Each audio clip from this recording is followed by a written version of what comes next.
morning, good afternoon, good evening.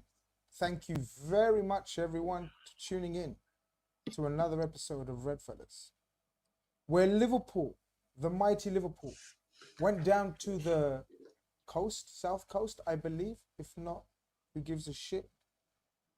Weathered a storm and then coasted, pardon the pun. There was weather warnings, but Liverpool sent out a title warning. And you better believe it, people. We're in the midst of a title race right now.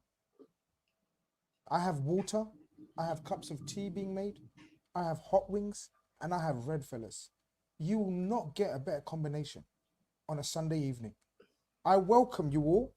I ask of you all to hit that like button, subscribe if you haven't. Congratulations to me, congratulations to you guys, Conroy, Cav, Keith, and all the other magnificent contributors at Football Khanage. We have hit 35k this week. First and foremost, congratulations to you all for that. Exactly. That's huge. And secondly, people, we have a genuine Liverpool title contending team to get behind and support. Conroy, how are you, my friend? Yeah, no, I'm good, thanks, Chris. You hear me okay? Oh, good. Yeah, no, it was one of them today, 4:30 Sunday afternoon. I think the last time we had the game like this, Keith was, very confident. I think it was looking away. Keith was like, nah, it's fine. It's not a 12:30 kickoff. We'll be fine. We'll get the job done. So a little bit nervous going into it, but absolutely delighted right now. I think we've said a lot this season. We're going to break it down tonight, but performances has been probably the topic, or probably the topical conversation we've had, because we've got probably our best running results in a long time. But it's still the performances is the question. But ultimately, we're in January, end of January now, guys. And it's like, as you said, Chris, I don't think you can't really sugarcoat it now. You need to look at the actual situation you're in. And we're going to talk about that tonight. But overall, delighted we're going to talk about the game. But in general, I feel like with this team, with the transition that's happened in the summer, I think we'd all agree probably didn't expect to be where we are at this moment. But again, as we say all the time, circumstances change and you need to go with that. You need to kind of roll with the punches, but also roll with the tide. Is that the right? Run with the tide. If a situation changes, you have to capitalise as well. So I know we're going not to kind of go too far ahead, but I'm doing good. Had a good weekend. Back from the Christmas break, obviously that was no one really enjoys going back to the work. Straight, I like my job, but it kind of hits everyone quite hard the first couple of weeks. So this result makes tomorrow a lot better. So yeah, all good. People in the chat, you already know the house rules. You all, as you guys come in slowly. What an introduction to open today's podcast. Big up, Chris. Thank you very much. Great win. Hit the likes, people. That's what Grim K says. Ain't nothing grim about Liverpool right now, though, Kev. We are booming. We are flying. 13 senior players, I counted. If you want to count Adrian and Kelleher to that, that's up to you. I wouldn't. But 13 players available. Going away to Bournemouth after a break has the warning signals of a slip up, of a banana skin, of all the things that we spoke about last season. I talk about Avengers. There was a picture I put up. Go and check out my Twitter if you haven't, people, of Alisson, Konate and Virgil just standing there, and that's like the Avengers right there. This is one of those games, Kev, from last season we had to avenge.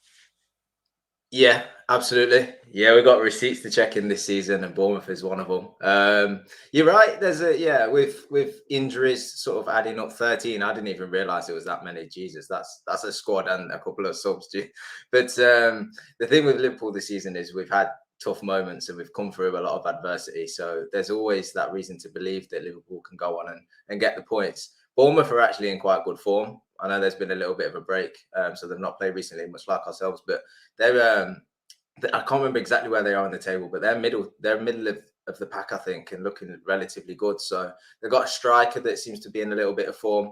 I know they had injuries at the back, but you're right. It looked like a game, bearing in mind the conditions and late on a sort of Sunday kickoff. It could be a banana skin. But you've got to have belief with this team if they've not shown you already this season that they can come through these things. So I was just looking forward to getting back to watching Liverpool again after a little break. Was interested to see how this team would do with some of the absentees. and we'll talk about how they did, but ultimately they come through the test yet again. My God, we've got so many people to get through and talk about, and I think I think I'm going to need all you guys' help. Actually, I'm going to do a poll for man of the match, and it's going to be one of the hardest polls I think for a long time. Mike Robin McConnell says, "Khanage, you met my good workmate Greg from New Zealand a few weeks ago, and you gave him a ride. That shows you what a community man I am." And I do remember Greg from New Zealand. Big up, Greg. Big up yourself. And thank you very much for that. There you go, people. How can you ever bet against these Reds, man? Wow. He says, Mac 10, my man of the match. We're going to talk. We've got so much to talk about. My volume up. See what I'm saying, people? People, can the rest of the chat let me know if my volume is low? Why is my volume low? I don't know which way to go with the volume. All right, I'll keep trying. Hopefully, is that better or is that less? How am I doing? Sorry, guys. I'm just going to have to get this right. Good. Is that better or is that less, people in the chat? Is that better or is that less? Is that better or is that less? Let me know. Let me know.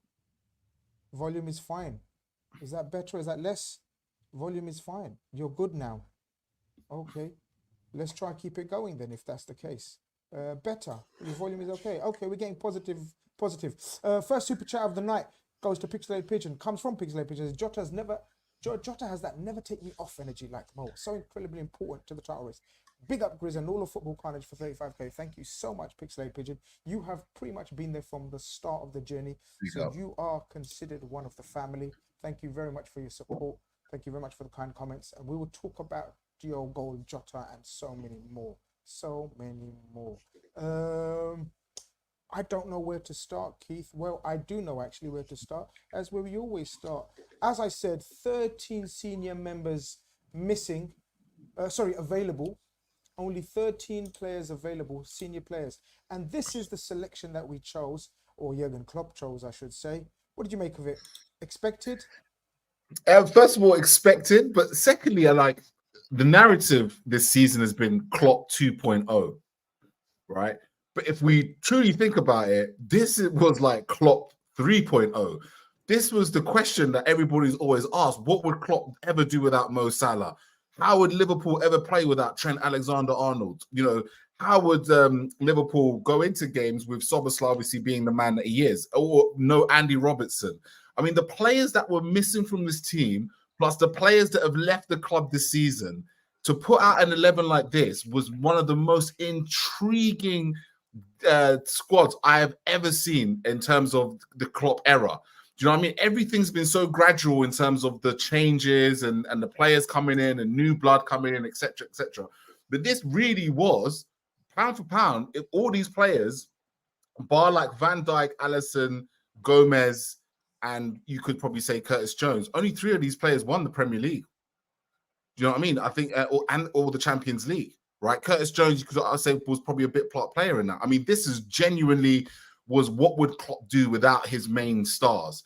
So when I saw this team sheet, it was just pure intrigue at this point, because ultimately, you know, while we hear other managers, you know, like Eric Ten Hag talk about he doesn't have his players, and the media giving Newcastle and Tottenham the benefit of the doubt because they have injuries, we don't hear that about Jurgen Klopp, because we have the best manager in world football today.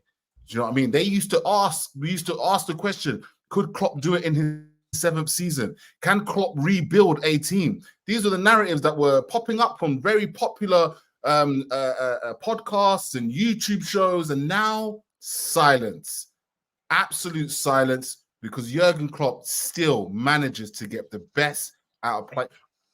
Eric Ten Hag doesn't get the best out of these lot. He doesn't get that win today with this team. There's a number of managers that are managing top 10 clubs right now that do not go to Bournemouth today and win 4-0 in the manner that they do with this team, because the excuse would have been, well, I was missing my biggest creator, I was missing my biggest goal scorer, I was missing my best left back, I was missing my best centre back, which Joe Matip was this season, I was missing my number one Szoboszlai in the middle. You know, many managers this season have had all the excuses in the world, but Jurgen Klopp goes to Bournemouth, in-form team. They went to Manchester United, beat them. They took points away from Aston Villa, our title rivals, at home not too long ago when they drew 2-2. So it wasn't just Bournemouth that we were going into with this 11, only 13 senior players. It was a Bournemouth team that was in form and took points off for our rivals. And what we achieved today, for me, was one of the best results and performances, particularly that second half of the season and of the Klopp era. One of the best of the Klopp era. That's how good today was. Okay, we'll get everyone else's context and views and opinions on that. Just to go back to my question, did you like the team then? Hey, talk about tangents. Sorry. I like the team. You know what? I did like the team. Do you know what? I like the team. I looked at this and I thought to myself, you know, that spine that we've got right there, you know, Diogo, Jota, McAllister, Konate, Virgil, Alisson, you know, when you got a spine like that, anything is possible. So I liked it so much as what we could put out. But I don't know, today I wasn't as nervous as I've been before. And I think that Fulham game really grew a lot of confidence in me from what they did at Anfield before the winter break. So I was confident. You was indeed. Evan's in the studio, but I don't think you can read my chat. Give me a wave, Evan, if you're ready to come on. Okay, that's not a wave. That's a thumbs up, but it's okay. Keith's not listening to instructions. Why should anyone else? But yeah, Evan joins us. It's mini Evan today, it looks like. Let's see how he looks like in real life. Oh, there he is. Where's Evan gone? How do I do this? There's Evan. Hi, Evan. Evan's a bit of a mini Evan, but I'll just be mini Evan because I'm on my phone. I couldn't get the computer to work. So you're here and it's good. The main thing is you're here, and you may be mini Evan, but we're not mighty. We're not mini Liverpool. We were mighty Liverpool today. We're just getting everyone's thoughts on the game, on the situation, on the lineup. And Keith is suggesting it's one of the most important or one of the best wins that he can remember in a long time, giving the context of only 13 players available. The break, going to an informed Bournemouth. Yes, they were missing a few, but we were missing a whole heap of players. Giving into all that hype and context and how it mattered and what it meant. How did you feel after today's dominating win? I feel good. It's a testament to our depth. These things that we used to consider the kryptonite of a great Klopp team, AFCON, injuries, just a general lack of depth in the squad. Now, all of a sudden, we just seem to have a plethora of options almost anywhere. We have flexible players who are proficient in multiple roles and positions, like Joe Gomez. We have, just an entire young core of midfielders all vying and competing for game time so that when a Soboslai is injured or, Trent's not match fit, we have guys who can step into the midfield and not look completely like fish out of water. And we even now have this newfound luxury of let's just recall a ton of wonder kids from loan and just throw them right into the first team. I know Bradley was retained this year, but, he still fits that Owen Beck sort of profile mold in the sense that we're now calling on you because we need you and we trust you. So we have all this sort of mental scarring from injuries in the past and the lack of depth in the past, and that's totally understandable. But I'm keen to emphasize that it is the past. We are living in a world where now there's more depth than we perhaps know what to do with. The academy is now in a place where they're producing useful options that we can call upon in times of need. So parking the manner in which we won the game for a second, Grizz, the team that we were able to put out, the people we were able to call upon specifically today to make notable contributions, that is what fills me with pride as much as 3 points. I'm sorry, but your chat was making me tuck in. I mean, that is some great chat from all of you guys. Opening statement from Conroy, Keith, Cav, and Conroy. I salute you all. You guys have got me in the mood. I want to talk Liverpool. I'm talking Liverpool. I've got chicken wings. I've got my mates with me. Hit the likes with 300 of you guys in here. But nobody else is allowed to eat. Only Grizz can eat. No. You're it's a rule. It's a rule. You're allowed to eat. You're allowed to eat. But okay, no, you're not. Fuck you, man. You're not allowed to eat. Conroy, what kind of start did you anticipate? Because I anticipated the exact start we got. Obviously, a few changes. Obviously, Bournemouth going to be up for it at home. They're a confident team. As I said, they're missing a few, but we're missing a whole heap. I anticipated the start that we got. 4 corners in the opening 7 minutes. None come to any fruition. No real danger, but the pressure and the intensity was there. we were a little bit sloppy in that 10-15 minutes. Was that the kind of start you anticipated?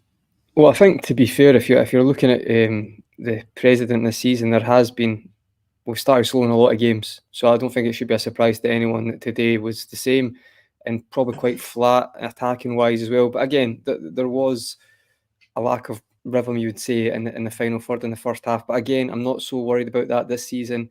We've mentioned the way we've managed to play in second half, or especially the final quarter of the game, really put pressure on teams and get results.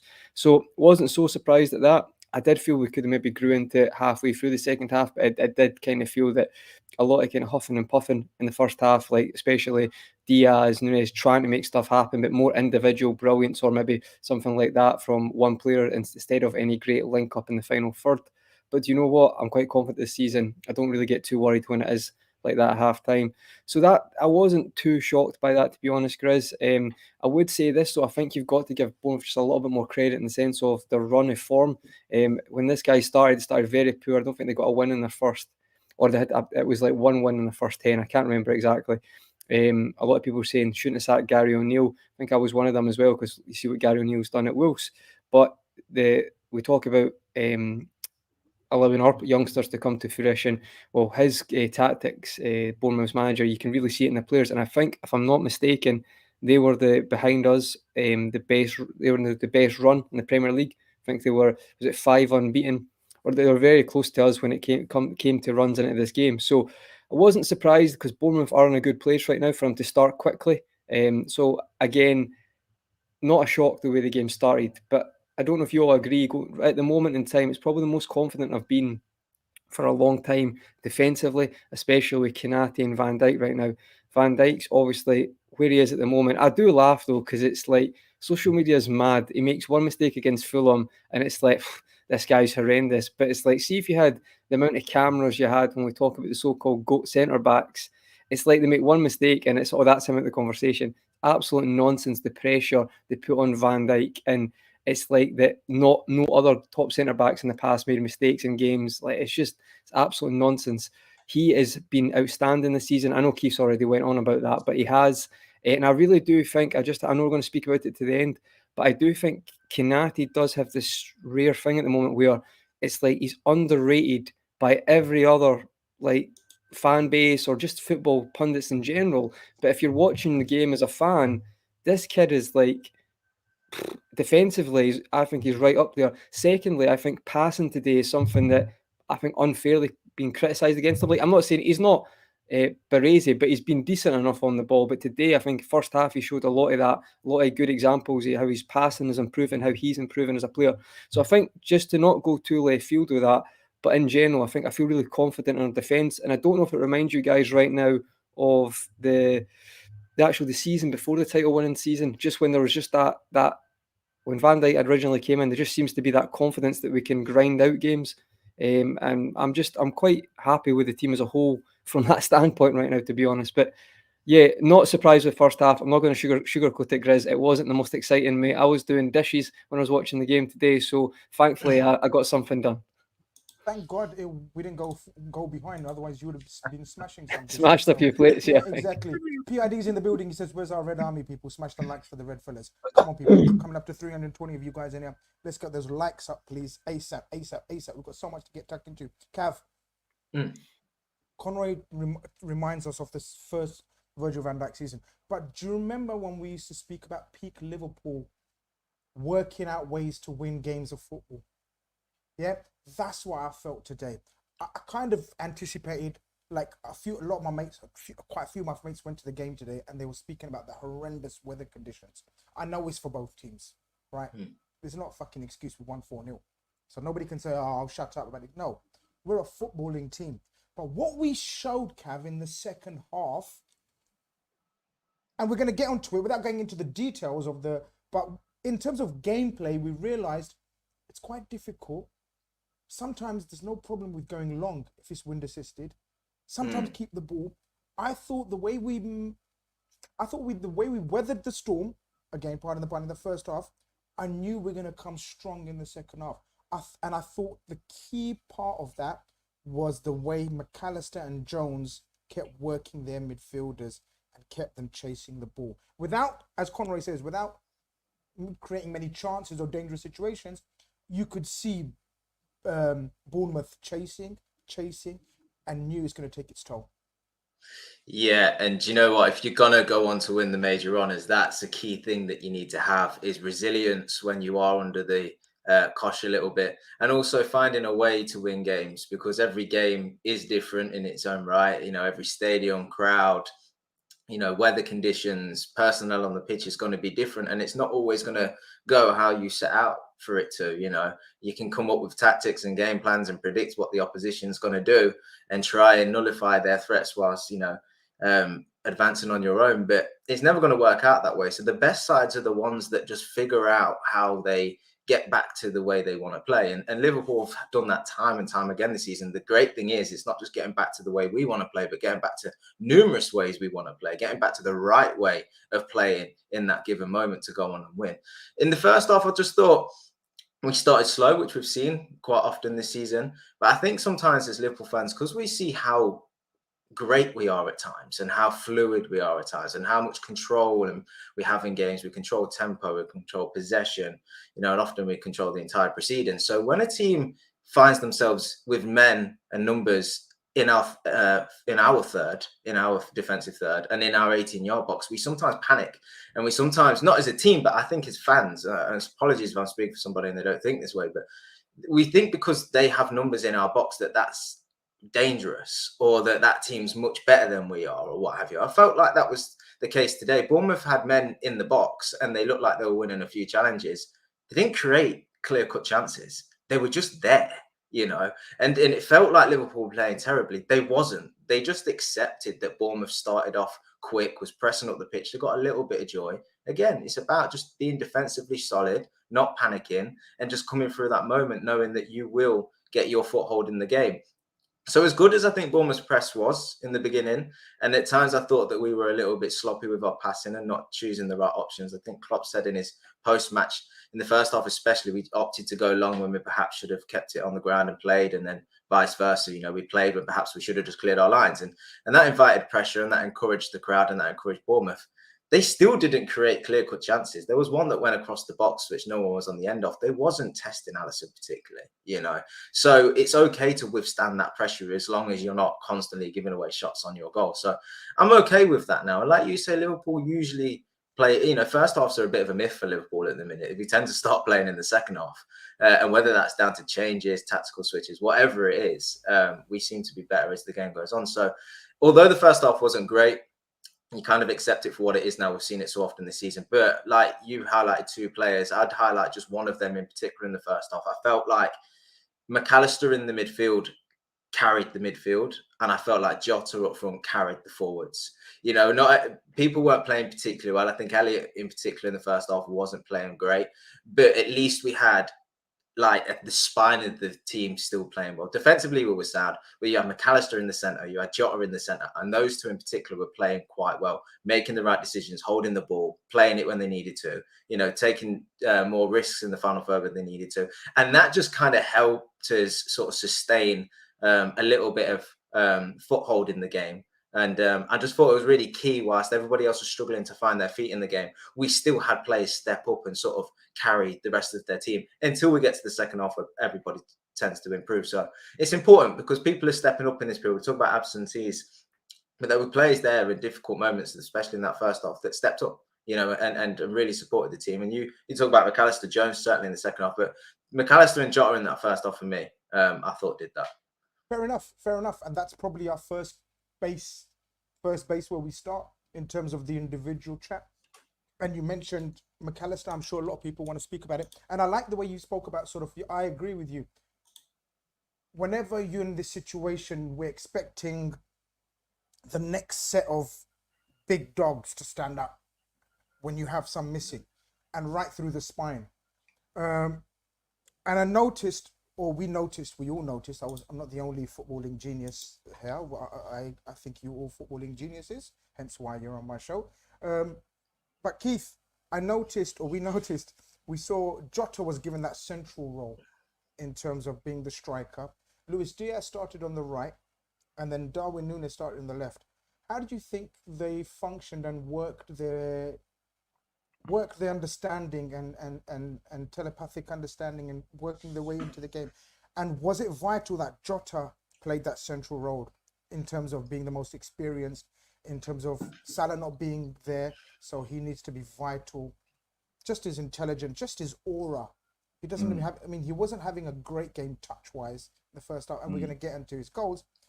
And then McAllister, and then Virgil and Konate. Cav, spot on. That spine really just held it together, didn't it, in the first half? We won't be moved. We won't make any fuck-ups. We won't be moved. Watch us grow in the second half when we've got you where we want. I think it's all great points. Just touching on the front three, I thought the first half, I'm not too sure. I felt like there were a pass or a decision or a run away from making the right moment count, if that makes sense. I thought at times things bobbled around a little bit. I thought Diaz tried hard. I mean, there was one moment actually, someone's got to get a clip of it, where he's in the corner flag, left-hand side, and he's got like 3 defenders around him, and he just flicks the ball like in this most outrageous way over the defender, and he just, so Diaz was really, he was proper try-harding, but he just, the final decision just let him down. What I noticed was, because obviously, as I said, credit to Bournemouth pressed high in that first half, that they were willing to risk bodies in that attacking third to try and unsettle Van Dijk and Konate. They were physical. They went in some nasty challenges, some some strong challenges, if you will, and I'm sure there'll be one that we'll discuss in particular. And Bournemouth wanted to give it physically. That was obvious in that match. What I liked the most, though, was the fact that after the 20-minute mark, I felt like we started to grow into the game a little bit more. So Diaz, McAllister started finding space, where all of a sudden they were looking ahead and they had 4 men in front of them, and it was just that final pass that just didn't quite work out. Do you know what I mean? So it's kind of like they were tenacious to deal with the initial issues and then kind of took it and grew in that game. And I actually think that Jurgen Klopp's changes in the second half were pivotal, because all of a sudden he brings Nunez slightly more central, and that allows Liverpool to be a little bit more physical in the centre, where I think Bournemouth were being the most physical in that game. I actually thought Nunez on the left was a bit wasted in that first half, if I'm honest. Didn't really feel like he was able to really get into the game. Of course, Jota was bouncing around and stuff, but sometimes the ball doesn't really stick to him.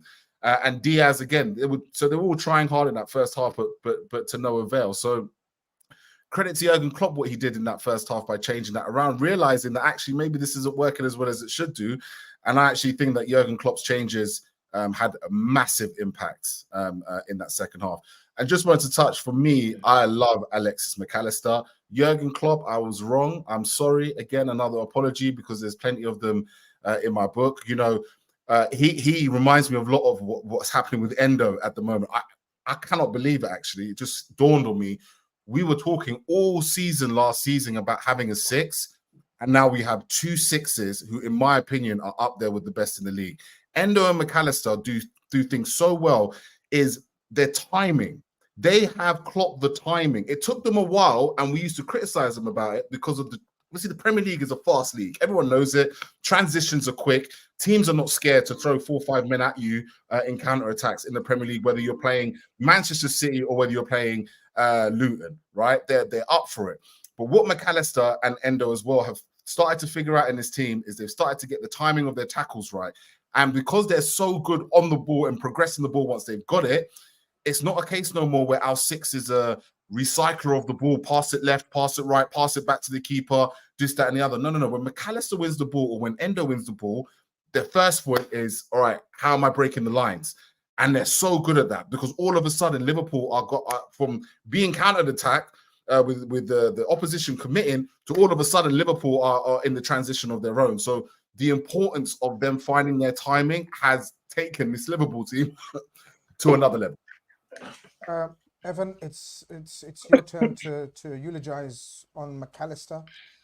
Keith's very humbly accepted defeat in terms of this number 6 he wanted, and Endo and McAllister not being the answer. At what point do we consider it to be a success? And And is Jurgen Klopp, is the vision of Jurgen Klopp and Pep Linders way ahead of us in terms of what he wants, how they want their number 6 to play in amongst the structure that we're seeing now? Because it's very unconventional in terms of this modern day number 6, how McAllister plays it. But we kind of suspected it, and we've had this conversation before, haven't we, lads, where we've said Jurgen Klopp wants his number 6 to be different, guys. And I think Thiago was supposed to be this McAllister when we bought him in the first place. But I think whether it's a season or too late, are we seeing the fruits of that vision that Pep and him had a couple of seasons ago? I think so. I think Alistair and Endo have exceeded expectations. And let me divert slightly. I think I was guilty of this as well. Let me also add a disclaimer. I think over the summer, we were all trying to think of a DM or a 6 that could come in and just put out any fire, stop any transition, put out any fire. And in our heads, we're like, okay, well, that requires a superhuman physical skill set. That requires him to be this tall so he can win any aerial battle. But I think if you're a world-class tactician, let's be honest, pretty much any manager at this level of the game is a world-class tactician. The idea isn't to create some sort of demigod 6 or try to sign one for 200 million pounds or whatever. The idea is to give whoever's in that role less fires to put out. The idea is to create a role that flatters what they're good at, as opposed to trying to turn Alexis McAllister into the Moises Caicedo mold, into whatever mold you want to call that. So I think now we have a 6 role in the system where it's more about technical attributes, in my opinion. It's more about press resistance. It's more about what can you do in terms of build-up, what can you do in terms of helping us get into the final third. It's just as much as it's great when a player sticks a leg in and stops the transition. And don't get me wrong, you need to be able to do that to play in any midfield. But I think, and I felt this recently, my ideas of what Liverpool's 6 should be are no longer in the framework of how shit we were last year, if that makes sense. I'm now thinking of a 6 for Liverpool that complements what we're already good at, rather than tries to solve every single issue of last season. Because solving every single issue of last season was never going to come down to one position or one signing. It was going to be everybody playing up a level. And you can see all these guys, Joe Gomez playing up a level, Van Dijk playing up multiple levels. We were down to sell half the team 6 months, 6 to 8 months ago. So, it's never just about the demigod 6 signing. If they're available and you can buy one and you're Liverpool, you have a crap ton of money, go for it. And Liverpool did. They tried. But then Klopp was just like, well, I have a much better chance of improving this team if I just reshape what it means to be a 6 in the system, rather than, sewing Endo and McAllister together in an attempt to make them Moises Caicedo. So I think everyone's had not only their opinions changed on the players themselves, but rather their opinions changed on the role and what it means. And I think that is the most important. Conrad, it's time to speak about the first bit of liquid football, which ends up being the goal in the 50th minute. And I really enjoyed this goal, Conrad.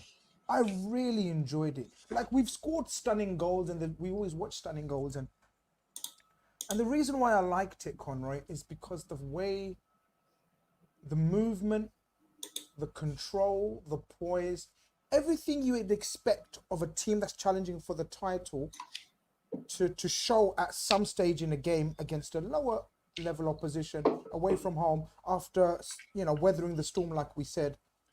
There's going to be a phase of play where it comes off and you got to capitalize. And that was that phase of play. like you spoke on, Konate's distribution isn't as bad as people make out. A lot of coaches are trying to focus on Konate having the most of the ball. Well, they've got a surprise coming to them because Konate is getting better and better. He pings, I'd like to say, a ball out to Curtis Jones. We've waxed lyrical about Curtis Jones quite a bit. But I think that was one of the most, apart from that turn he done against Arsenal, was it? Or the other day, where he done that turn at Anfield. I so enjoyed this, Conroy. I was just like, I can't make the same noise that I made because, you know, people are going to think, what's going on? Have they clicked that, you know, that stupid video? You know, that's that video. I know which one. You know what Hey, you've got a webcam on, Grizz. You don't want to be mistaken for doing something else. You're right. Okay. But that move, he clicks it on his chest, right? Almost lets it roll down. It's slow motion because that's what great players do. His pass is slow motion to Jota.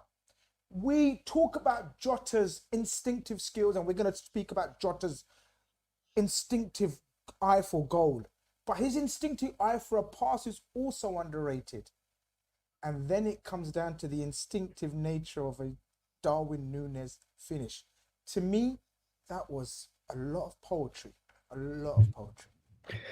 Yeah, no, I think it's a brilliant goal. I think Konate's pass. I think Jones. I still he can still be criticised at times of this. I think one of Jones's biggest criticisms is he overthinks moments, or he maybe doesn't make the right decision, holds onto the ball too long. This is a prime example where off the chest, on the half volley, straight away pass, plays it to Jota. So that shows his improvement as well. It's a good example of that.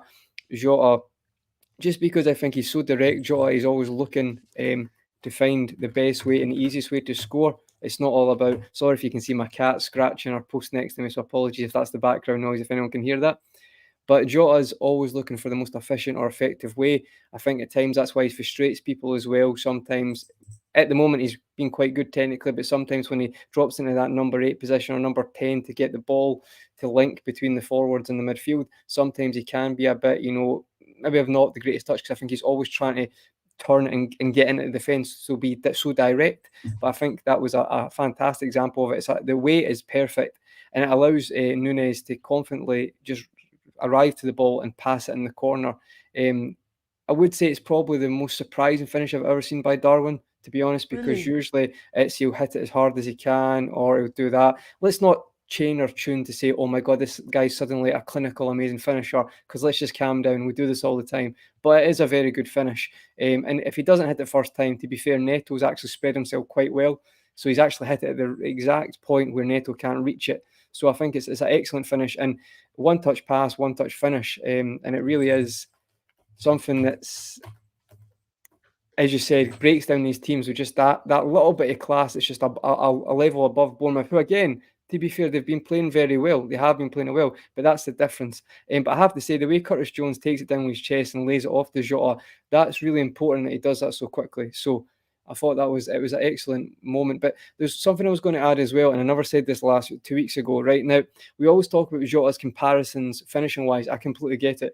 But do you know who he reminds me of when it's like passing? And I don't just mean this. I've been saying this for a few weeks. Like when it was someone in the chat 2 weeks ago against Arsenal said he drops into that kind of 8 position to get the ball and just trying first-time passes.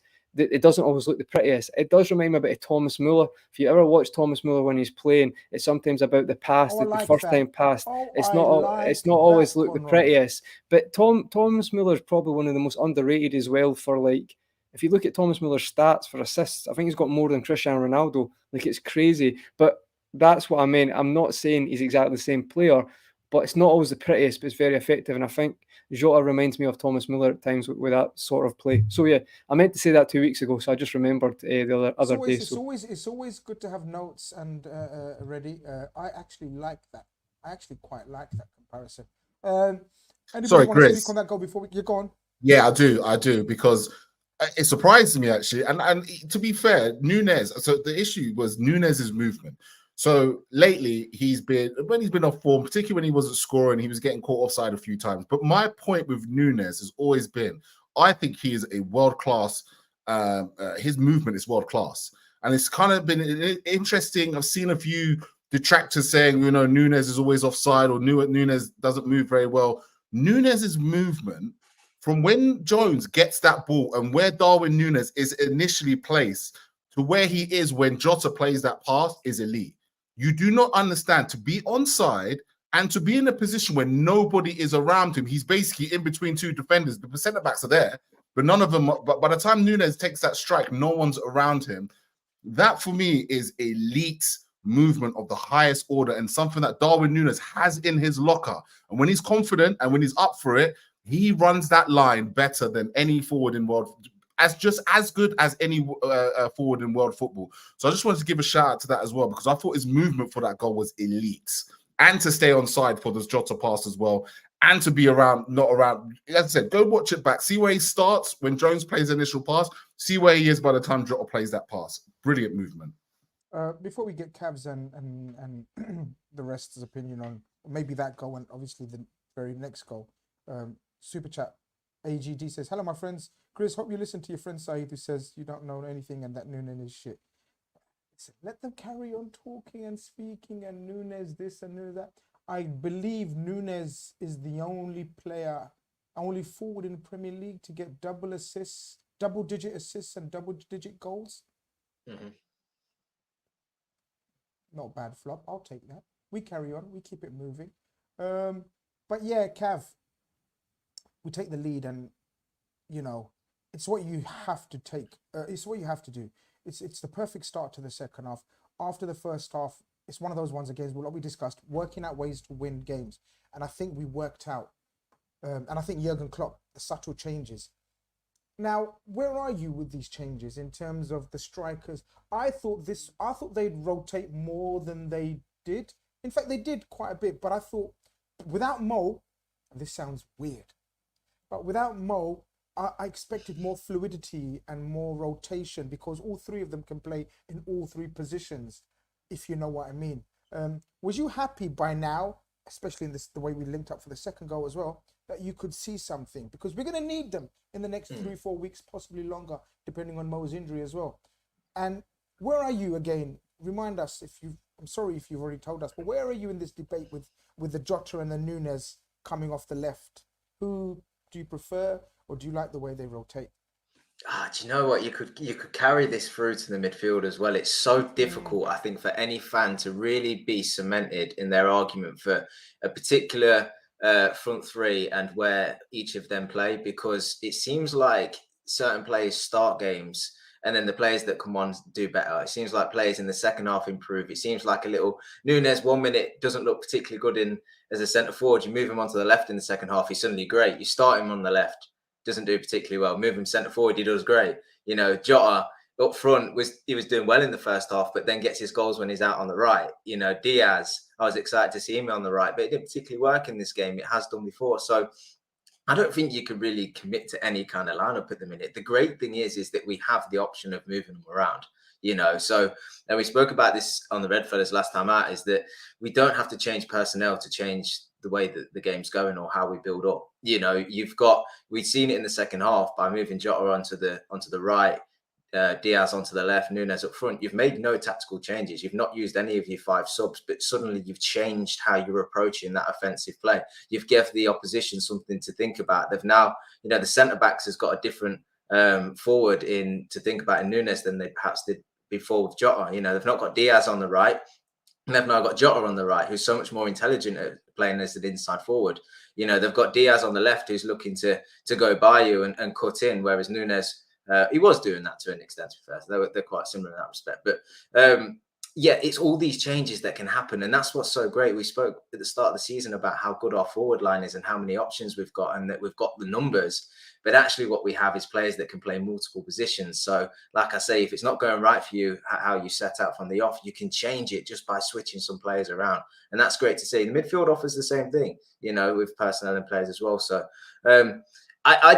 you know, we'll go into the next game and I'll be like, pick any of them, because they'll probably not start well, and then the second half will improve. And if we don't, the guys that come on are back to improve the side, and we'll find a way of scoring. So I don't know what the cemented front three is, but that's not a bad thing at all at this stage.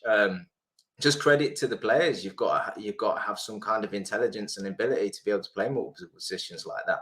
So yeah, in a roundabout way, Grizz, I don't know where I'm at with the forward line, to be honest with you. But they're getting the job done. And that's the main Klopp. thing. Credit Yeah. Klopp for just recognizing when to change it. You know, he did it at halftime today. You know, that's early enough to see sort of things come to fruition. And more often than not, he gets it right. You know, so credit him for it as well. Guys, 15 away now from 200 likes. That's quite good. I love that algorithm. We're over 400, so 50%. We'll take that. We'll take that. Someone who I think's got better than 50% conversion rate. I don't know the maths, Evan, stats. I don't know. I don't think you've got the facilities to check it right now. I think you're on a bus, maybe on the way to Arizona or something right now. So maybe What's in Arizona for me? I don't know. It's just a random thought that came into my head. Arizona, bus, you sitting there. But the second goal comes from, well, we make the substitutions at minute 66. Harvey Elliott and Diaz come off. I think at this stage, the biggest threat to Liverpool would have been, in my opinion, swirling corners and set pieces, because the wind was really picking up and they were trying to put lots of crosses in. And I think he increases. One of the reasons the substitutions made is to increase the average height of the team. Gakpo and Gravenberch come on, and the two of the shorter players, Diaz and Elliott, come off. So I think that's more the game plan as opposed to sort of going for another goal. But inadvertently, or whatever the case may be, it does bring us another goal. And like Cav says, the substitutions, every time they come on, it's like they're so in tune with what's going on. It's like they've been watching the game, students of the game.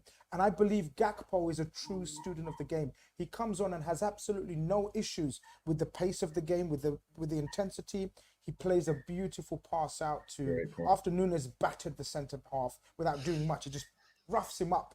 Gakpo plays that pass. And Jota's finish is Jota's finish. Like, that's what he does. Evan, I loved it again. Another goal that I absolutely loved. Yeah, it's weird. Football is such a strange sport sometimes. The goal reminded me a bit of some of the goals we scored against Newcastle at home in the cup. Just making 2 or 3 good decisions in a row in the final third. And all of a sudden, it's just like, well, why can't you score 8 goals a game? You know what I mean? That was so simple. Our first 2 goals in their execution. It was just, okay, we have the ball in the half space, boom, boom, boom, goal. And you know, it's both are great finishes. Nunez's first and then Jota's first. But it just shows you how simple the sport can be, and yet how hard it is to play simply, just to make 2 or 3 good final third decisions in a row. And when you're playing at a level where pretty much everybody is just ridiculously skilled, no matter the team, it really does come down to decision making. That is what separates the good players from the great. And we have a lot of great players. We really do. I tweeted this out today, Diogo Jota. Other attackers of yesterday and today, they've been more creative, more physically imposing, more available, more this, more that, just in terms of how they impact a game. But I think if we're talking just the isolated action of converting chances, Diogo Jota is as good a finisher as I think I've seen. Right peg, left peg, in the air.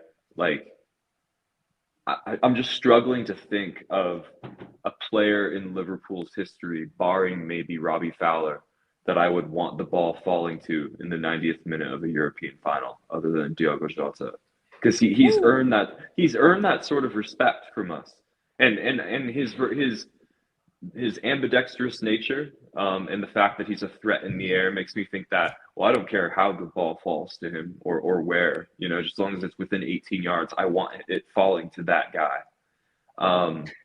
And again, football's a strange sport because he recently just went like a year without scoring last season. So, I mean, injuries didn't help that. That's obviously a stat inflated by his injury record. But I'm just so glad that we have these sorts of options. And another thing I wanted to point out about our second goal, that is yet another valuable goal contribution we got coming off the bench. That's a fantastic weighted ball from Cody Gakpo. Tells Jota exactly what to do with it. Again, go back to the Bergkamp quote, the best type of pass is the one that tells the player who receives it what to do. And Diogo Jota obviously knows what to do, whether the pass is good or not, but it helps when the pass is good. And The Athletic ran some sort of metric where they studied what sort of contributions Premier League teams are getting off of the bench in terms of goal contributions and expected points and all this sort of stuff. We are ahead of second place in that table by a mile, by like a country mile. And it goes back to what you initially asked me about, Grizz, how I felt about the lineup and the manner in which we won. It's kind of the same about this goal. We now have these options off the bench where it's like, oh, well, mini injury crisis. Let's rest Diaz. Let's get Elliott off. And then boom, within 10 minutes, Gakpo plays, I think, the pass of the match. It's a simple pass. It's a 10-yard pass, but the weight was perfect and it gave the defender no chance to close down the shot. Yeah, look, if that finish was so Jota, Conroy, the third goal was, I think I got ahead of myself with the first finish, because the second goal is Diogo Jota in many people's eyes, right? So Nunez creates something out of nothing that gets the ball on the left. Defenders are shitting themselves from Nunez right now because they're tiring and he's a stallion.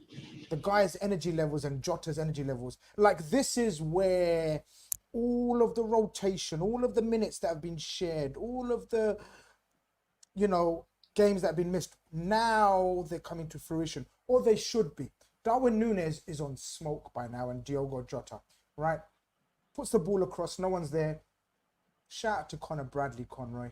Again, maybe we will speak on Connor Bradley, who I'm going to put in the man of the match poll. Guys in the chat, people in the chat, can you tell me who to put 3 or 4 players in the poll before we get voting very quickly? The ball comes across, and Diogo Jota, we often criticize about his lack of techers and technique and ball control sometimes. He totally misses the ball. But guess who's the first one to react, to know exactly what to do? Even though it's a slide finish, that is so Diogo Jota, Conroy. That is him down to a T. No, it's funny, Grizz. I thought the exact same because when it happens, the defenders, obviously, to be fair, it's a unusual situation. You all guys would see that when it springs up, you're not sure where the ball is, but he just seems to be so switched on. He just seems to think so clearly on the pitch compared to other people that I'm not sure everyone could do that. And I know that sounds daft, but what I mean is, sometimes people will miscue a shot. You see it a lot with strikers, and they just not know where the ball is. But he just seems to be so on it and so calm in those situations. He doesn't panic. Part, they might panic. Yeah, he's at the best way, and not to keep going on about Jota, but I heard it earlier, and I was watching a few videos on this about another subject. Diogo Jota is composure. He is the definition of composure in front of goal. He's just a composed player. I think some players have it, some players don't. I don't even think you can teach it, to be perfectly honest, especially not into this age of professionalism of football. I just think he's got that. He's just so composed in those situations, and he's just, I think he's fantastic. I also do think that you as a fan feel more comfortable when, as Evan just mentioned, when he gets in front of goal. You just feel that he's our better. You said Grizz as well. I think it was Evan said in a European final. You just feel so comfortable when he gets a chance, and you're just not surprised anymore. A bit like, not to the same level we normalised Trent. I really think this season, finishing wise, and I said it after the Burnley game to everyone in the chat, he is our best finisher by a country mile. I don't care what anyone says. I think that injury, and when he came back, probably alters his conversion rate a little bit unfairly, because getting minutes coming off the bench, not really fully back to 100%. But I think on his day, 100%, he is the best finisher by a country mile. He doesn't need 4 or 5 chances a game. He only needs 1. I think Burnley was a perfect example of that. We could not finish our dinner that day. He comes on, the hardest chance, puts it through Trafford's legs, and we win the game. Sorted. He's just different, in my opinion. But yeah, composure for Jota, and it's an excellent goal. And 2-0 we probably all thought that's the game finished, but 3-0 definitely, especially, there's going to be a bit of stoppage time in these games now. Everyone's got 5 subs as well, so you just want to kill the game, and I think it made it a professional performance, and yeah, it was excellent, and it might be one of the strangest goals you'll ever see as well, because I don't know if you'll see a goal like that for a long time, because usually when someone miscues it, it goes up there, it goes behind them. yeah, it's as you say though, Grizz. He Just actually, quite on. I love the team spirit and I love the camaraderie and I love the banter. Did you guys see the post? Yeah, because Bradley was asking if he got a assist. Now, I mean, if anyone knows anything, you obviously get assist because if someone took 500 touches after you passed them and scored, you get the assist. But it was quite funny how, yeah. I love Jota's answer to him. He goes, so they said, look, we'd love to give it to you, Connor, for man of the match, but it was Diogo. Would you like to give it to him? And he gives it to him. Well done, lad. And then Jota says, better than your assist. So they love I love that little banter. But Keith, to finish it off, to make it 4, you know, it's the man that apparently. So everyone's talking about Trent wearing the Predators. Everyone's talking about Nunez wearing the new Predators, and obviously he gets 2 goals. Apparently Joe Gomez donned the Predators as well, and it's showing in his game because he was bopping out there as well, and he ends up with another assist because that's quite a peach of a cross to Darwin Nunez. And again, Darwin Nunez applying the right finish at the right time. Could this be the turning point of the season for Darwin Nunez and simplicity? Keith? Do you know what? Maybe Darwin Nunez just likes playing at Bournemouth Stadium. Maybe the Vitality Stadium. You know, some players just have a ground that they like to go to. That's 3 goals this season in 2 different competitions for Nunez. So maybe he likes the South Coast Storms, and it brings the best out of him.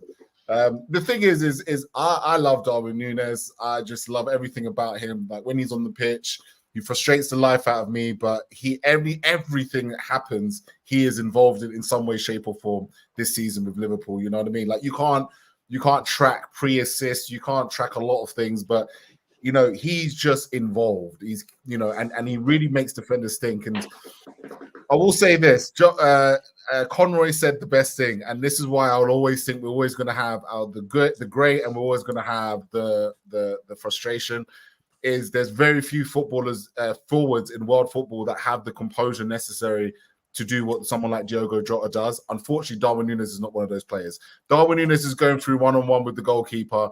9 times out of 10, he's going to lever it. And, you know, he might have a situation like Newcastle where it's going to go bottom corner, but most likely it's going to hit the goal. He's going to hit it straight at the goalkeeper. He's not the most composed player in the world, but what he is again, as I said it before and I say it again, his movement is elite. And when you play the ball, when you play it early, or you catch him as he's going, okay, here's my thing with Nunez.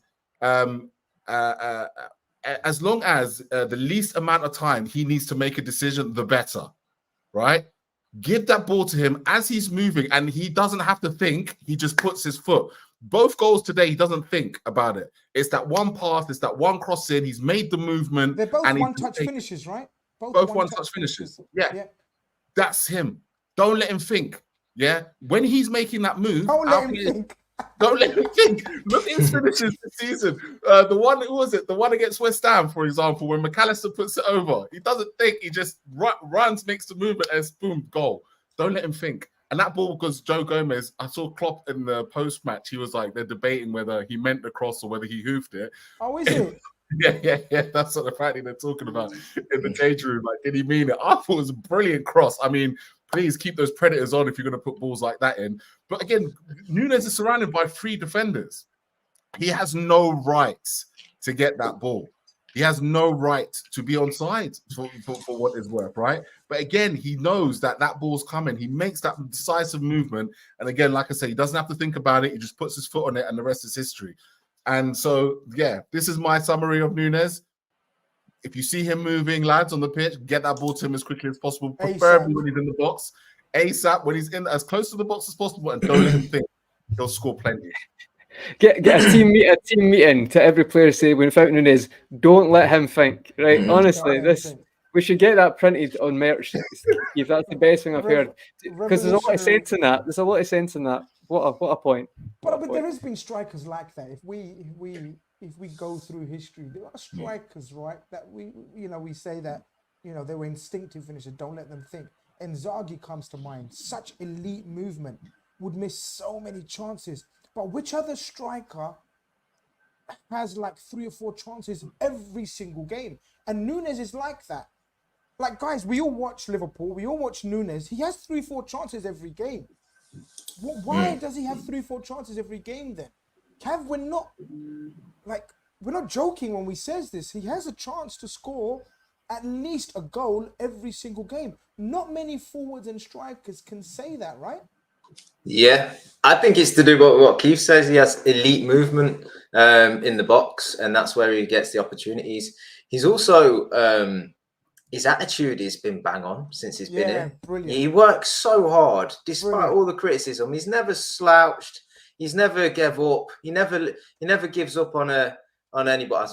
Say apart from the one the other week where he could have probably tapped it in, but you'll forget about that. But he's up for the fight every single game. Whenever Klopp calls on him, despite the criticism he's under, despite the chants. I mean, Bournemouth crowd were on it all day today with the Carroll chant and stuff.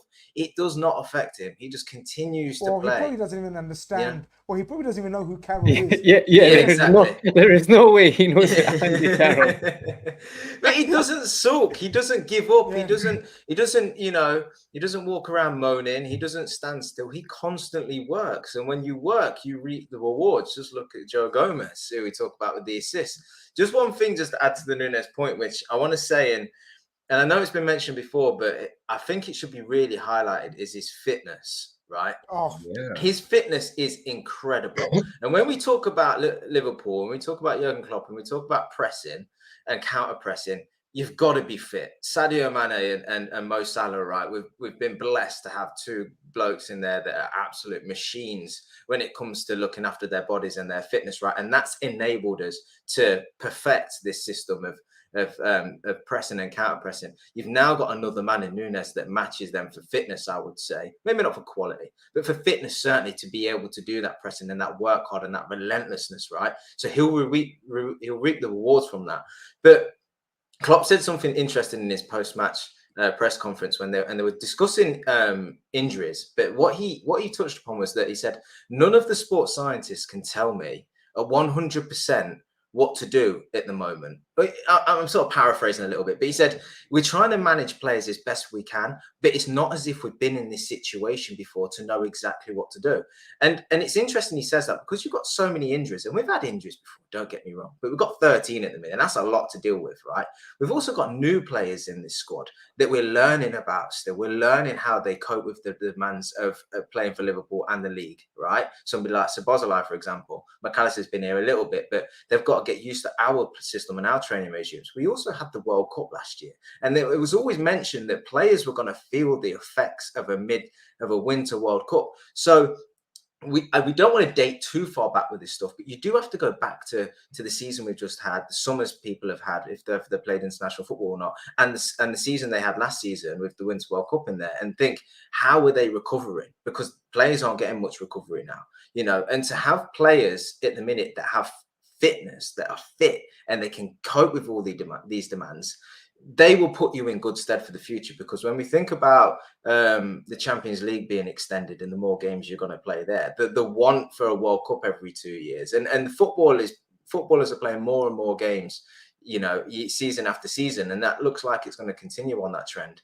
To have men that can cope with the demand, right, is exceptional when you're competing for all the major honors. And Nunez is there often for 90 minutes and often effective at the very end. And that is a real credit to him, because we can often focus on the finishing. We can focus at what he's not good at, right? And he's what, 24, 25, he'll still improve in a lot of respects, but he has the foundation to be a brilliant player because his attitude's right and his fitness is insane. And you compare him to the guy at the other end of the park today in Solanke, who's getting a lot of credit this season for how good he's been, and he's been in good form.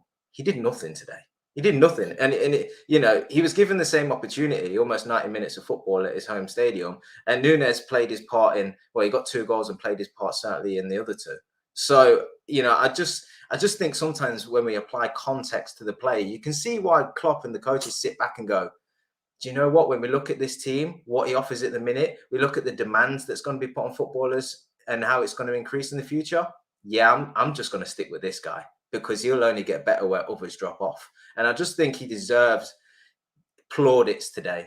he deserves plaudits because he's become under such scrutiny and such criticism that the praise has got to be just as loud, in my opinion. And I think he was brilliant today. Maybe not so much in the first half, but certainly for just the willingness, the fight, and to get the goals to add to it all. When we've got injuries, we've got the main man missing in Mo Salah. He stepped up. So we need to remember this game. We need to praise him. And next time we criticize him, let's apply context and let's use this game to support the argument, to support the man, I think.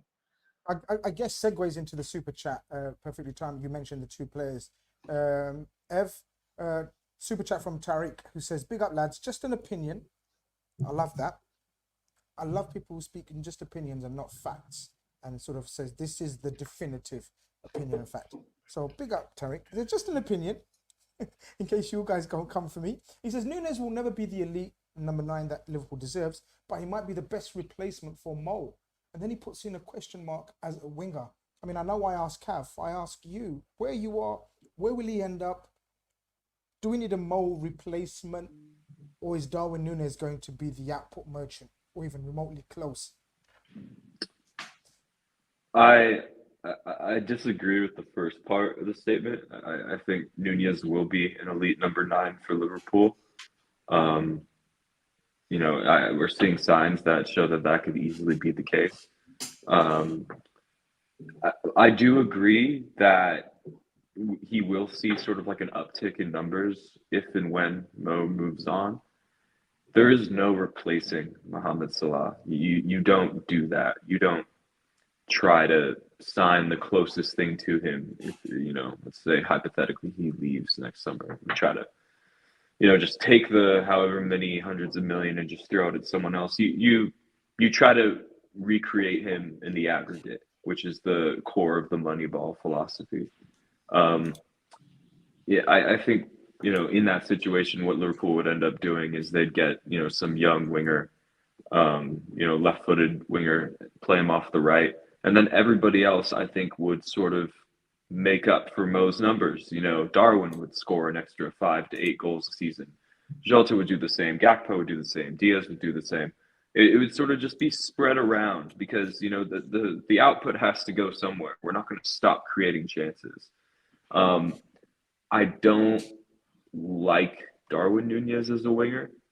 I think in a perfect world, it doesn't matter where anybody in the front three is playing because ideally we're fluid enough that people are sort of just, you know, building on the relationism tactics that are popular right now in South America.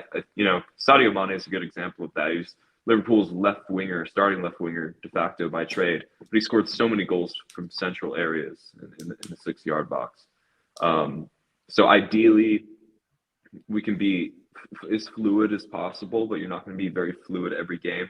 I prefer Darwin as a central player. I prefer him as the focal point. I'm not a huge fan of his sort of bag of tricks cutting in from the left-hand side. I don't think he's really like an inverted winger type player. He can be effective in certain ways, like he always is, but I just think his game is more suited to a central role. But I do agree that it'll sort of be spread around if and when Mo moves. I don't think you ever really, quote unquote, replace him, so to speak. He did. The funny thing is, just to add to the point, whilst I agree with you, Evan, Salah did an interview or post-match just before he went off to AFCON, and he said, how do you think Liverpool cope without you and stuff? And he said, well, the players are, I'm paraphrasing again, sorry. The players are there. He said, they'll get into the positions. They just need to take the chances. And you've seen that today with Jota playing, you know, his 2 chances come in a Mo Salah kind of position, as in on the right side of the 18-yard box, inside forward position. You know, and Salah said it himself. This team will be all right. There is quality. The chances will be there. It's just whether they take them. The players are good enough, you know, and you've seen it today. Now, but I do agree with you, Evan. I think over a long period of time, you definitely can't replace what Salah gives you in terms of the numbers. But it does bring it back to the point that, you know, there is a Liverpool team that can score goals without Salah. So that's a positive. Still over 400, you magnificent support. Let's get to 250 likes. That's quite a brilliant ratio. Cav, I've put something in the private chat. If you could find that table for me, and then I'm going to try to work out how many points. I'm going to get an opinion on you guys later on near the end of the show. But Conroy, we've praised the midfield. McAllister, definitely his best performance, I'd say. I mean, that was a World Cup winner amongst good players. I'm the outstanding one, and he showed that levels. We've discussed Diogo and Nunez. But I want to bring back, there was a comment I starred for the reason. X the Mystic says no centre-back in this window means we know who we are getting this summer. Do we? DM me, lad, if you know. Bit of intel there. But we could use a loaner. Means a loanee, right? So Konate going down was terrifying. So just going on from that, we praised the midfield, we've praised up front, but my God, we've kept another clean sheet at a tough away game. And I thought Konate and Virgil van Dijk yet again showed, in my humble opinion, they're probably the best centre-back pairing in Europe right now. Definitely up there, but you know what, Grizz? As I previously mentioned, they're maybe not getting the hype they deserve, but I don't really care, to be honest. I've noticed what that hype does to certain players, and they don't. Sorry, Conroy. So sorry. Anyway. I'm so sorry. Very quickly, guys, kept that voting going. It's quite close. I thought, I knew it's going to be close, but the voting's very close for man of the match. So get voting in that as well. Sorry, Con. Yeah, no, just to say, like, obviously the Arsenal-Liverpool game came up recently, and there was a lot of chat about Saliba, Gabriel, and Konate and Van Dijk, but we're probably on the quieter side of that comparison, but I'm quite happy with that, to be perfectly honest, because I think it's allowing, especially Konate, to thrive at the moment. And I think if you actually understand football, when you're watching it, you can see this guy is an absolute monster, but he's also improving certain aspects of his game as well, and he's still so young. I feel like Van Dijk, again, I previously mentioned it today, it's like his one misjudgment against Fulham, and they're like, oh, this guy, what a terrible season, even though he has been the best centre-back. Saliba's been class, not disputing that, but Van Dijk is like just superb. He's just different when he's on that performance level. So, yeah, again, another clean sheet, bringing that confidence, that security in the back line.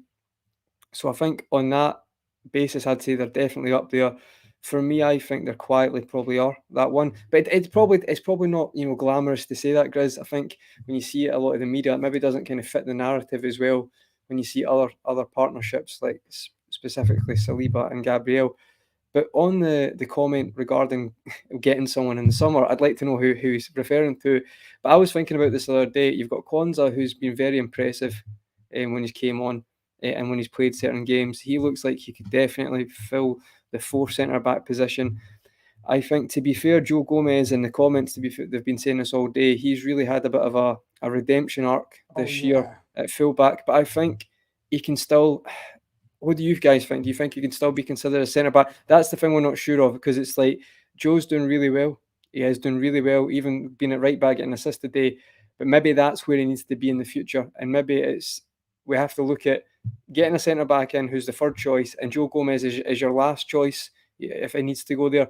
Maybe that's what we're doing going forward. Because I feel like what happens is Gomez will say this, and he looks like such an athlete, and he is such an athlete, and you think, this guy is secure, and he'll have a rick, and then it'll just like, his head will go, and he has improved so much this season. So I'll agree with you, Grizz. For me, I think he is the last centre-back you go to, and he just continues being the full-back starting or covering for me. But guys, I don't know who the guy's referring to, though, for transfer. I've not got a clue. Let us know, X-Mystical, whatever your name was. I'm so sorry. Text us. Very quickly, Keith, and we'll go around. I don't want Joe Gomez to be moved. He's, in my opinion, guys, he's definitely playing the best football of his career since that season where, he was alongside Virgil in centre-back area. I have never seen a more comfortable, confident Joe Gomez and enjoying his football. He's playing left back, he's playing right back, he's playing inverted midfield, cutting in and striking shots that are going narrowly wide. It's a matter of time before he scores a stunning opening goal. I want Joe Gomez, I don't want him to be suddenly thrusted into centre-back. We've got Kwanzaa, we've got Konate, we've got Virgil. Hopefully we dip in the market for another centre-back. Looks like Matip may be given a year extension in terms of to recover with his injury and utilized if needed. That's okay. I'm very okay with that. We've got Joe Gomez to a level we need to just embrace and enjoy. We need to protect him as well. Like, to be perfectly honest, we really need to protect him. Like, I love this renaissance. I think Joe Gomez is just the defender for Liverpool Football Club. Do you know what I mean? Like, whenever, and we're going to need him to play in all positions. Like right now, we need him at left back. We're going to need him at right back. There is going to be a time we're going to need him at centre back. We are going to need him in all these positions, but at the same time, we are going to need to give him a bit of a rest at times. He is going to need to have time to sit out on the team. But he's going to get that with the returning fullbacks. So yeah, with the returning fullbacks, and that's what we need to with him, and reassess. Then we go into the next season, because my worry, my gut feel was just the level, the severity of the injuries that he's had over his career. Is stuff that, like, you just want to almost wrap him up and just make sure that we don't overuse him at this stage. So when in terms of what the comment said about a centre back, I'm more than happy for Liverpool to wait for a centre back in the summer. It is going to have to be a position, I think, that Liverpool are going to have to make a wise decision. It's not going to be a decision that they're going to make in January. It's not going to be someone that you're going to find on loan that you're going to bring in, because, like, what's the point at the end of the day? Are you going to find a loan option that's going to be better than Nat Phillips at the end of the day? Nat Phillips might have to come in and play a game or two. It's not the end of the world, right? Do you know what I mean? If he has to play alongside Virgil. What I'm trying to say is that, like, unless you are confident that that your number one centre-back target, like what happened when we waited for Konate, is available in January, which he's not, by the way, I think it's worth the wait, particularly with Konza and the way he's been playing. I think Konza allowed, like, for example, I can see Konza coming in for the Craven Cottage game next week. I think he comes in. I think he's probably going to give Konate a rest. And so we've got that rotation there. So, I don't think that we need a loan coming into this. I think we've got suitable amounts of options. And yeah, I shout out to Joe Gomez. I mean, I love the renaissance. I love it. And I just pray that we get to see him for many more years. The guy's only 26, 27 years old. I mean, like, he can still have a peak run. I mean, it's very much, Virgil van Dijk had his peak run. I think he came to Liverpool at like 28, or, you know what I mean? Yeah. So it's like Joe Gomez can have his real time, or he could be the ultimate utility guy. Either or, he's going to play a lot of football in this Liverpool team, because we always get injuries. Guys, I wanted to touch upon where we go next in terms of, so immediately we go next to Fulham, a chance to reach the final of the League Cup. I guess it's important for momentum, for squad, for the amount of young players that we've got, amount of new players that we've got to get into this culture of winning. Do we expect a few changes, Cav? Would you make a few changes very quickly before we get back on track in terms of the league? Because I want to get the league campaign and what we need, thoughts and opinions. But okay, League Cup, huge, big. You're on mute. Apologies. Yeah, we've got to take it as seriously as possible. Put out the strongest team as possible for me. We've got a narrow lead. Fulham are at home. Craven Cottage isn't the most hostile ground, but this is the furthest they've got, or the closest they've got to a cup final. They've got players in, Willian and Jimenez and stuff that can hurt you on any given day. We've seen that by the goal they scored at Anfield. So take it seriously, get to a final and go on and win the earliest cup you can in the season. So I would stick with the strongest lineup possibly. Maybe make a couple of changes. Gakpo would warrant a start. That'd be perfectly fine. Gravenberch, I think recent substitution performances have looked a little bit better. I think Curtis Jones coming off suggests, and we were spoken about in terms of maybe a little bit of a feeling in the back of his Absolutely. So that kind of makes the call for him, right? Yeah, that's it. That's it. Yeah, and then Kwanzaa deserves his chance. I mean, you talk about Ibu and how brilliant he was today, and he was exceptional. But Kwanzaa's been good and took his chance as well, and deserves some minutes as well. So why not rotate and give him that? And then plus the next game after that is Norwich in the FA Cup at home on the Sunday. You'd like to think we would get through that game with relative ease. So you might as well go strong in the Fulham game for me and just like I say, reach that final, which at the minute doesn't look like it's going to be Chelsea unless they turn it around. So that's a great opportunity to get some silverware. And I know it's probably the least important trophy for us to win out of the ones that we're in, but it's so crucial to get a trophy over the line, especially when we consider this to be quite a new team and new players, and for this squad to win something together just breeds that winning. It breeds that success. It takes you from a nearly team to one that actually ends up lifting trophies, and that's systemic, you know. So you want that day, and you want that win. People are still saying the volume on my mic is so low. I'll get it fixed before the next show. I don't know. I'll have to get the tech whiz kids to have a look at it, because I just put it on, and if the light's flashing, fuck, it means it's working. But yeah, I'll get some tech whiz kids to have a look. Guys, I want to bring up the table. I can't do it anymore. Call it wishing us, I don't know, jinxing it or whatever. Yeah. Ooh, indeed. Con, where we at? Okay, where we at? We are there, right? We are there. We are 5 points clear. Wow. With a game in hand, with a game played more than the main rivals, Man City. Arsenal aren't out of it, regardless of what people say. They're not out of it. 21 games played, 48 points. How much will we need? How much will any team need, guys? And chat, let me know as well what you guys think. How many points needed to win the league this season, guys? And the mathematicians, please feel free to start doing the maths. We have 17 games left. How many wins will it take now? Because the countdown has to begin, I believe, Conroy. Yeah, so Gav's actually put some stuff in the chat to give us a little helping hand in the private chat. So thanks for that, Gav. Okay. Do you want me to explain it? I don't know if I put it. No, I got that. I got Okay. that. But I'll let you explain it to Grizz and Keith, because obviously me and you are on it, so it's fine. But I'll let you explain it to them. We're them whiskey. You know them whiskies that Grizz refers to? That's me and you, Conway. Okay. Okay. You got me. I crunched the numbers very simplistically, and there'll be a lot of ways of looking at this, but I just took the average points per game that we're taking and Man City are taking. So Man City, if you divide their 33 total points by their 20 games played, averages 2.15 points per game. We know that's not realistic, but for averages, right? So that would get them, if they carried on at that rate, 81 points by the end of the season, right? We expect them to improve on that, I would say.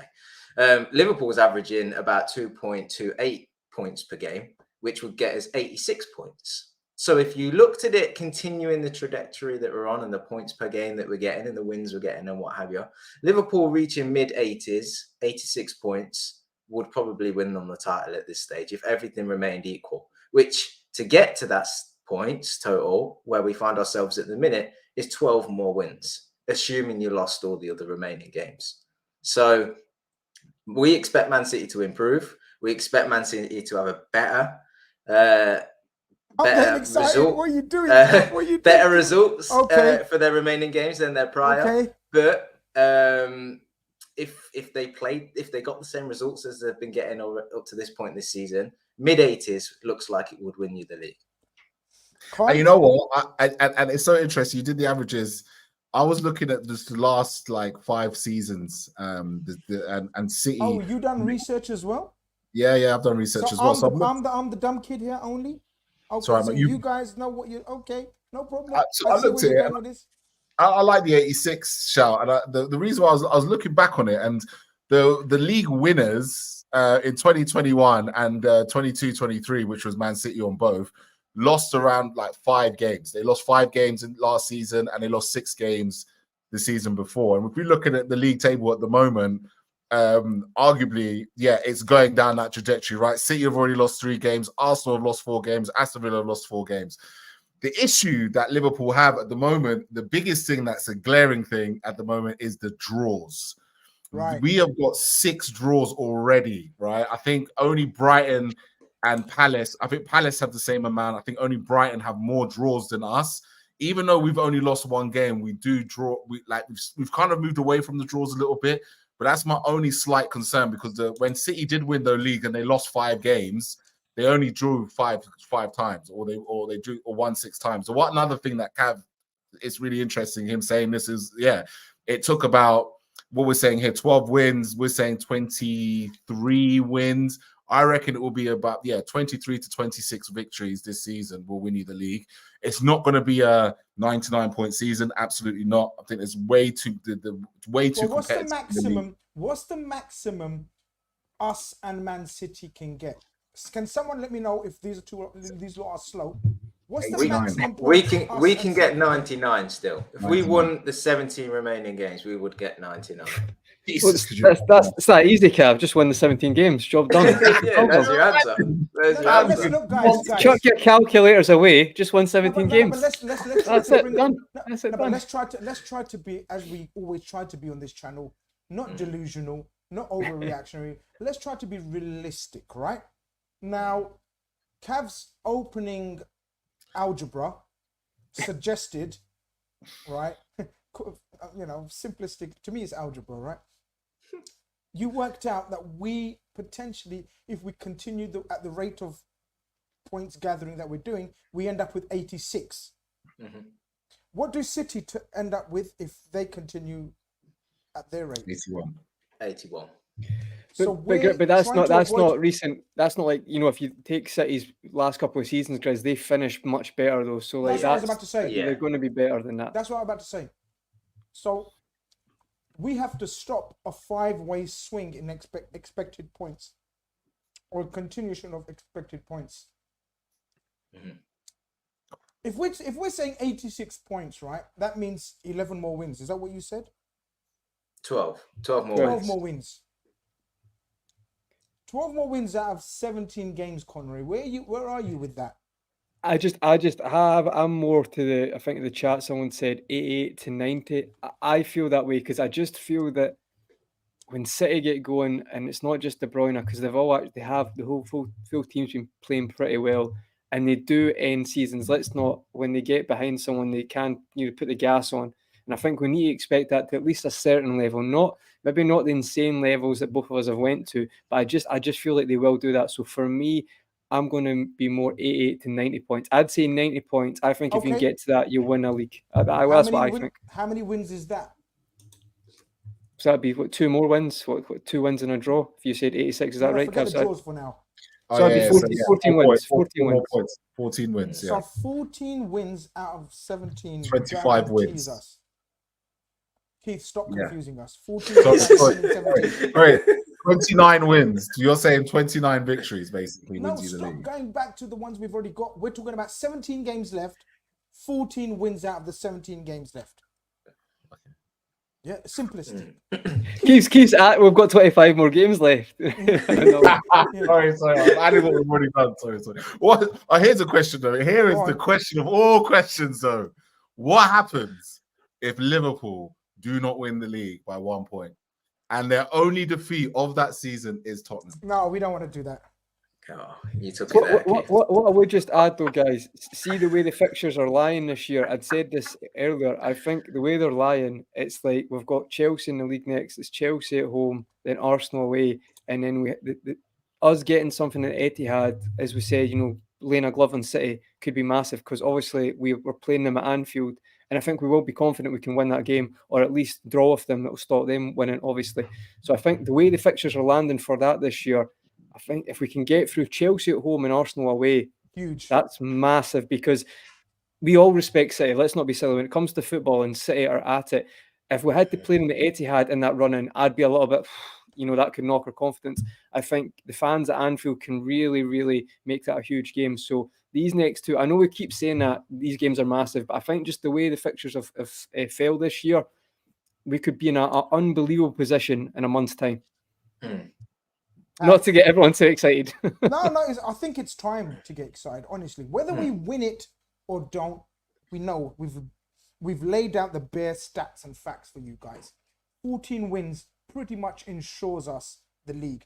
Now that's a tall task and tall order out of the remaining 17 games. But looking at the fixtures, Cav, and without getting too ahead of ourselves, but getting ahead of ourselves, if you know what I mean, Arsenal away is massive and pivotal. Where else is the games that you are forecasting that's remaining that are massive and pivotal in that aspect? Because we've done quite a few of these teams away. I know we've got Aston Villa, second last game of the season away. Correct. I'd want the title wrapped up before we go to Aston Villa away. Well, just to add to that, Spurs at home before that. And we have a tendency. We have a tendency to sort of draw with Spurs as well. To be honest, I just think I don't think we can look too far ahead. I think Conroy's right. I think if we get past Chelsea at home, you know, as bad as Chelsea have been at times for a long time, we all seem to draw with Chelsea. It's a Wednesday night. Late kickoff as well. It'll feel probably a bit like a cup tie, so that means probably a draw. Come on. No, we need to do that. Come on. Arsenal away. Oh God, I don't like that one. Arsenal away is obviously going to be a tough one. I just think if we get through them, we've got some favourable fixtures after that going into the Man City game. I think if you go into that Man City game ahead of them, and hopefully with more than 3 points ahead of them as well, so despite losing, you still remain ahead. I think that would be a fantastic position to be in, and then you go on from there. And I think then you really see Anfield start to ramp up. You'll start to see the chants going, and then we grow and we grow and we grow. And just to add to your excitement, I've seen it a few times in the chat, you know, Man City will improve. They've got KDB back now, and they've got Haaland coming back, and they'll improve, no doubt. Of course they will. But you said at the start of this show that Liverpool have got 13 first team players out. You know, we can list them off and that would get you quite excited as well. So just to name a few: Mo Salah, Trent, Robertson, Endo, Thiago, Szoboszlai. You know, this team's always got results this season. It continued to get results today. It will continue to improve because we have the best in the world coming back into this squad as well. So it can do it. It can do it. I think just sorry, Keith, just to add in, I think through our experience as Liverpool fans as well, sometimes what happens when you get in this situation, you're looking at, like, say, City, Arsenal, and you look at the fixture, but they'll drop points there, they'll drop points there. But I think through our experience, we do not think like that, because we know you're against a team who can just, when that foot's down, they can win every game to the end of the season. And I think that's why it's so much focus on your own game. And I think more than ever, we feel that way, because it's like, if you've got it in your hands, forget about what they're going to do. Just assume they're going to win. And I feel like as fans, it's so funny. I'm looking at City's fixtures there, and I'm like, I'm not even thinking about them dropping points, because I just feel like you have to respect teams when they do it. They can just go to a different level, but so can we. So if we just focus on that game by game, as Cav said. But it's true though, isn't it? Sorry, Keith. One last thing before you go. It's so true though. You can focus on yourselves, but fucking hell, lads, fine margins are what? We're a minute away from being 5 points clear without a game. No, sorry, 7 points clear. We're a minute away. Like, if Kevin De Bruyne doesn't find Oscar Bob in that last second against Newcastle, we're 7 points clear, lads. Like, it's fine margins. They don't look amazing. Kevin De Bruyne is back, but I don't think he's close to 90 minutes worth of fitness. Yeah, I think he said 25, 30 minutes. I think that's what he actually came out and said. I can do it for 25, 30 minutes. But Grizz, you can always look at... That's a trouble. Yeah, I know, it's crazy. That pass is still ridiculous, like, genuinely. But see, the thing, we have to look at the positives as well, though, guys. We've scored the most late goals this season. I think it's crazy the amount of goals. Trent against Fulham, people forget that. That's the last kick of the game. We win 4-3. We're 4-3 down going into the last 5 minutes. So we've had stories this season as well where it's small margins of we've managed to pull it off. So I think, like, whenever they do it, but we've got that we've done it the most this season. I think, is it 18 times or whatever was scored in the last record amount. So we've got that in our artillery, as I said last week as well. So let's not count ourselves out, but we can all enjoy football. But he's only got 25, 30 minutes, so let's just hope some teams can just hold a low block for that time and just defend for their lives. I think the biggest compliment you can have at the moment for me, and it was interesting, Chris, you mentioned that Newcastle City game was Pep Guardiola's reaction. Pep Guardiola's reaction when they scored that goal and won that game against Newcastle told me that that man knows that Jurgen Klopp is back. And he knows deep down that this is going to be the proper title chase. This is the man that could scupper his plans of winning 4 in a row and making history. Now, let's not get twisted. Man City are on course to make history here. So they are not. It's not like they're just playing for another title here. They're playing to like cement himself. So they will be up for this. But he knows deep down that the only man that ever really has beaten him is Jurgen Klopp, and that's a positive sign for us as fans. And as it currently stands, the reality of the situation is, and there's a long season still to go, but if Man City win their game in hand, it's in our hands. It's in our hands right now. We're 2 points ahead of them in real time. Once City obviously win their game in hand, we are 2 points ahead of them. It is in our hands. What we do with that over the coming weeks is in God's hands. I don't think it's like some people may be listening to us and non-Liverpool fans, or even some Liverpool fans may be thinking, yo, this is the first time we've tuned into REDFELLAS getting way ahead of themselves, getting giddy. We're not getting giddy. We're 5 points clear. We have every right to be speaking from the point of view. And we ain't like that, Grizz. We've had so many shows this season where we were quite like, we held it back, we were quite realistic, we weren't too reactionary. But I think, as I say, you're at the end of January now, guys. It's like, you need to start looking at the table now. This is our fourth. This is Jurgen Klopp's 4th title hunt. Like as well, you know. Like I know we didn't win the others, but give credit where it's due. I mean, Klopp has been in this situation now. This is the 4th time, and he's been up against a man. And I'm not discounting Arsenal at all. But one thing that I will say, one thing that I think has held Arsenal back the most at this moment in time is simple. Like, you've already lost 4 games already. And this is where it becomes a bit of an issue. You can't lose games. You can't lose games at home to teams like West Ham. Like, to be champions, in my opinion, to be league champions, your home form must be formidable. You must never be beaten at home. You must never have a chink in your armor at home. And away forms can differ from time to time. So that's where I think Arsenal have slipped up slightly and allowed Liverpool to get the edge, if I'm honest. But they're still in it. Are they still in it, Kev, for you as well?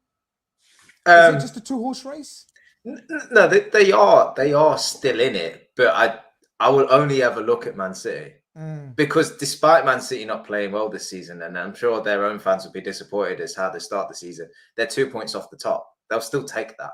You know, we've already said it. They improve in the second half of the season as well, and they'll go on a long run. So I just think if you finish ahead of Man City, you win this league. And I think it's only us that are capable of doing that. So not that I'm discounting Arsenal; they'll be there or thereabouts. I think they'll be within, 5 points, 6 points, 7 points come the end. But I don't think they'll win it ahead of us. Whereas I think Man City, of course, we've seen it before. They can. So I just think you finish ahead of Man City, you'll win this league. But lads, always remember, top 4 is priority this season. Yeah. We're building. After all that, top 4. Keith, if we don't win this league now, right, REDFELLAS, last show of the season, I expect to see that smile right there because you'll be happy that we finished in the top 4.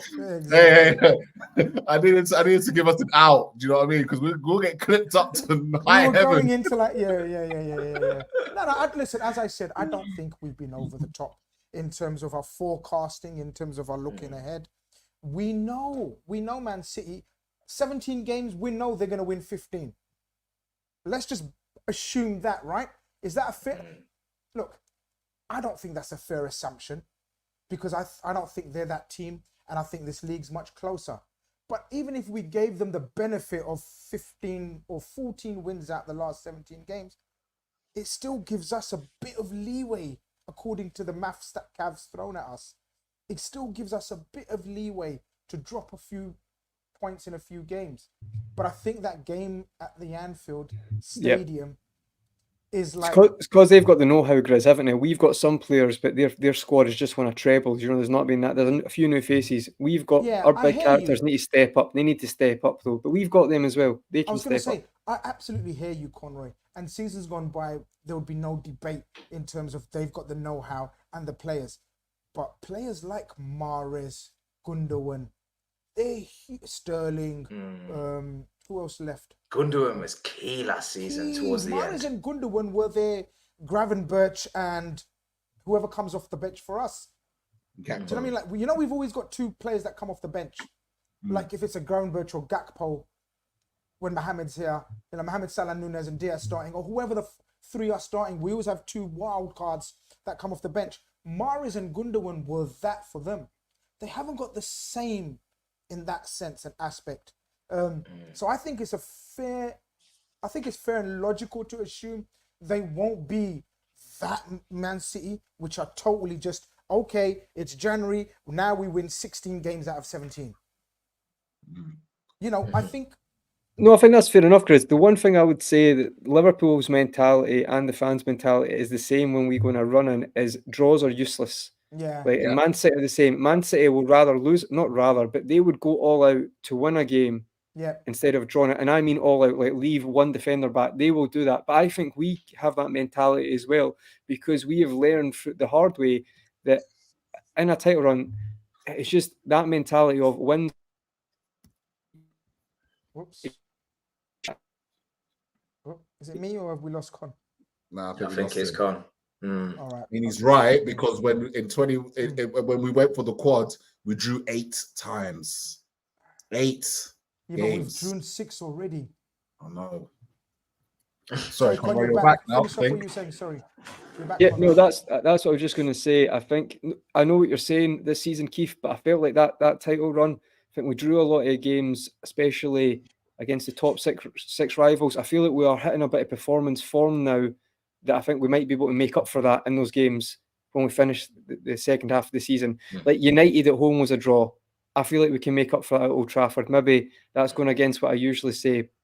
Arsenal away, I wasn't confident going into that game. I'm a bit more confident after the FA Cup win. I feel like there's certain things that we can take positives from.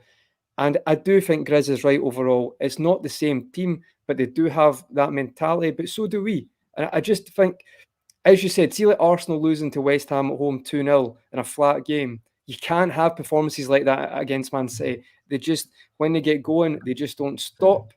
But as you said, thanks to the mathematicians of Cav there, and he's crunched the numbers, there's a pathway that we can get ourselves in a great position before even the Villa game, which sounds, it's not me being arrogant or anything like that, but I just feel like if we can, a lot of the chat have said, we've got results and we've seen a bit of performances now. If we can get the performances in with that, we can, with this squad, we can really push on. And I do think the semi-final in the League Cup's important as well.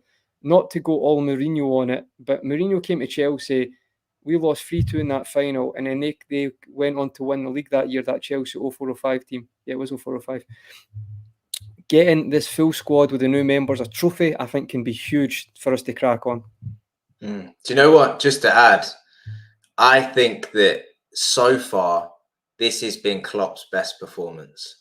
Yes. And I think if he continues, as he has done for the remainder of the season, of course the players win you the league. But I would argue Klopp will win us this league. Whatever we win this season will be down to him because, as we've said, substitutions, rotation, fitness, managing games, in-game changes. He's been bang on this season.